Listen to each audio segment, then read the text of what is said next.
Սուրբ Ծննդյան օրվա խորհրդով գրված նոր ստեղծագործություն է Սուրբ Ծննդյան հրաշքը։ Հանրային ռադիոյի լեգենդար Կարմիր ստուդիայում կոմպոզիտոր Ռոբերտ Ամիրխանյանը երաժշտության հեղինակը պատմում է, երգի ծնունդը կարող է անցնել տարբեր փուլերով, բայց ամենից հաճախ այն սկիզբ է առնում բանաստեղծական մի խորը աշխարհից։ Սուրբ Ծննդյան հրաշքը երգը հենց այդպես էլ ծնվեց, ռադիոլուրին ասում է մայեստրոն։ Դա ստեղծվեց այն բանից հետո, երբ որ Գերմանիայի հայոց համայնքի առաջնորդ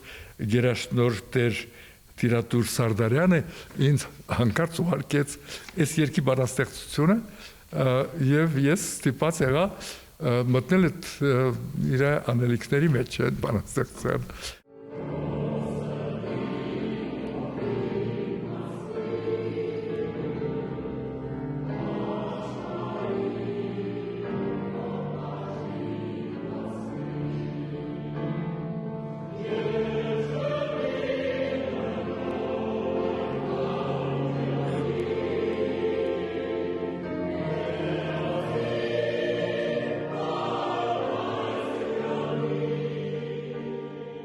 Երգը միայն հնչողություն չէ, ասում է կոմպոզիտորը, դրա ամենակարևոր բաղադրիչն ասելիքն է, բովանդակային եւ զգացմունքային կողմերն այստեղ անքակտելիորեն միավորված են, մեկն առանց մյուսի ամբողջական չէ։ Հաճախ մեր կատարումների ժամանակ մենք մոռանում ենք ասելիքի մասին։ Մենակ էֆեկտների հետևից են գնում իր զգայական էֆեկտները, որ մեղեդին էսպես է, հնչում էնպես է, բայց քո ասելիքը ինչ է։ Եվ ոչ միայն ասելիքը զգալը, այլև նրան մատուցելը ուրիշի։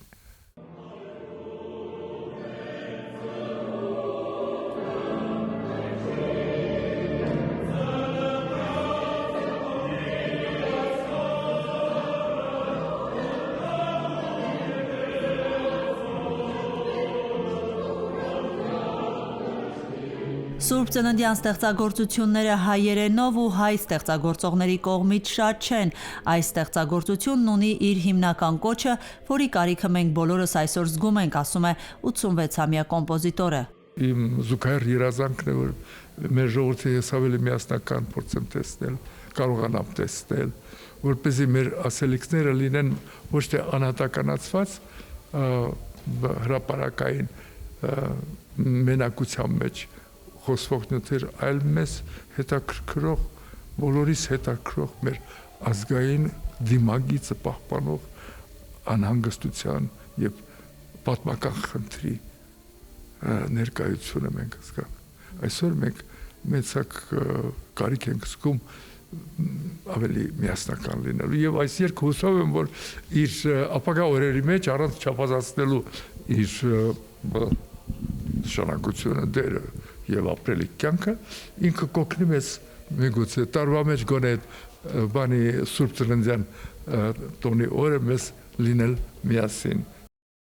Այդ զգացողությունն, ասում է, ինձ ուղեկցել է նույնիսկ այն ժամանակ, երբ դեռ հստակ չէի գիտակցում երաժշտությունն ինչ տեղ ունի իմ կյանքում։ Դպրոցն ավարտելուց հետո հոր հիմա ուր ես գնում սովորելու, ինչպես պիտի շարունակես հարցին դեռ Պատանի Ամիրխանյանը միանշանակ պատասխան էր տվել՝ բժշկական ինստիտուտ։ Հետագայում Հայաստանի ժողովրդական արտիստ Ռոբերտ Ամիրխանյանը պիտի պատմեր, վախից էր նման պատասխան տվել։ Մտքում միայն երաժշտական ուսումնարանն էր, ուր եւ գնաց ինստիտուտի փոխարեն, իր համար հարազատ հանրային ռադիոյի պատերի ներսում հիշում է կոմպոզիտորը։ Հանդիպեցի հրաշալի ղեկավար ուսուցիչներ, որոնք ինձ օգնեցին պահպանել այդ ոգևորությունների դաշտը,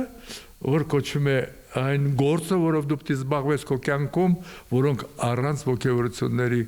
գրոշ չարժեն։ Եվ առասարակ ոգևորությունը մեր կյանքի ամենակարևոր բաղադրիչներից է, որ ինչ ուզում ես արա, եթե դա անում ես առանց ոգևորության, նրա արդյունքը կանխատեսելի է։ Այդպես երկար ժամանակ ես դեռ չէի գիտակցում, որ երաժշտությունը իմ կյանքի գլխավոր մասն է, բայց դա կյանքը սովորացրեց ինձ ուրիշ պրակտիկ գործունեության, ինժեներության, շինարարության եւ այլ բան, ես հասկացա, որ ես ինժեներ շինարար եմ ծնվել, բայց այն ամենայնիվ այդ հնչյունների աշխարհը իր մեջ ունի այն գաղտնիքը, որը հեքիաթի պես յուրաքանչյուր պահին ծնվում է այն տեղում, երբ մի մարդ ուրիշ մարդու հետ պիտի զրույց վարի երգի միջոցով։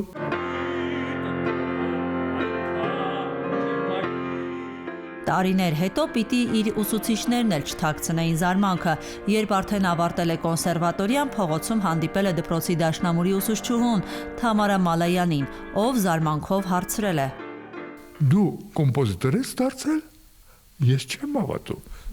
Մենք անկախ դրանից թե հավատում եմ, թե չէ, կյանք շարունակվում է։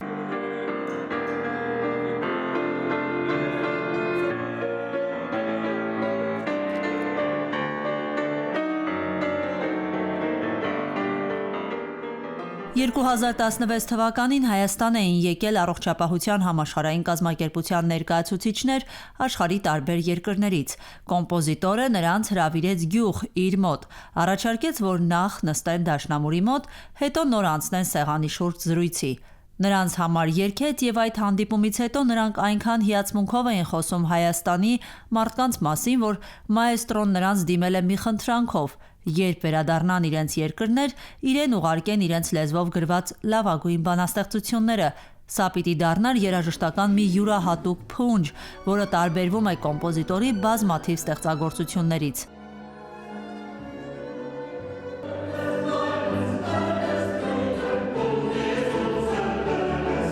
Եվ այդպես չէի սպասում, որ կուղարկեն։ Գնալուց հետո ինձ ուղարկեցին Կանադայից, ուղարկեցին Անգլիայից, Ֆրանսիայից, Գերմանիայից, Շվեդիայից, Ֆինլանդիայից, ուտենց շատ Իտալիայից, լիքը բաներ, եւ ես այդ բանաստեղծությունները հավաքեցի ինձ մոտ եւ սիստեմավորեցի ու դրանց վրա գրել եմ երաժշտություն, շատ հետաքրքիր պետք է լինի, այո, շուտով ես կհնչեցնեմ դրանք։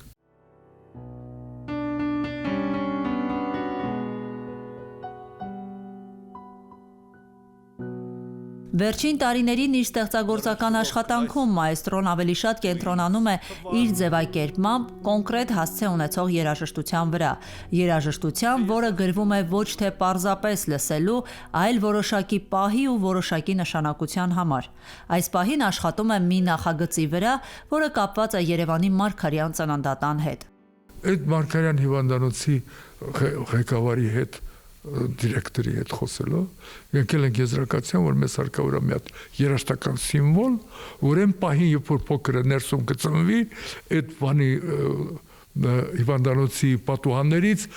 իր շուրջը կսփռվի այդ երաժշտությունը։ Մտադրությունն այն է, որ այդ հնչյունը տարածվի հիվանդանոցի պատուհաններից դուրս, որպես նշան, որպես լուռ ազդարարում, որ նոր կյանք է սկսվել։ Այդ երաժշտությունն արդեն գրված է։ 86-ամյա զրուցակիցս դեռ շատ ասելիք ունի նոտաների տեսքով։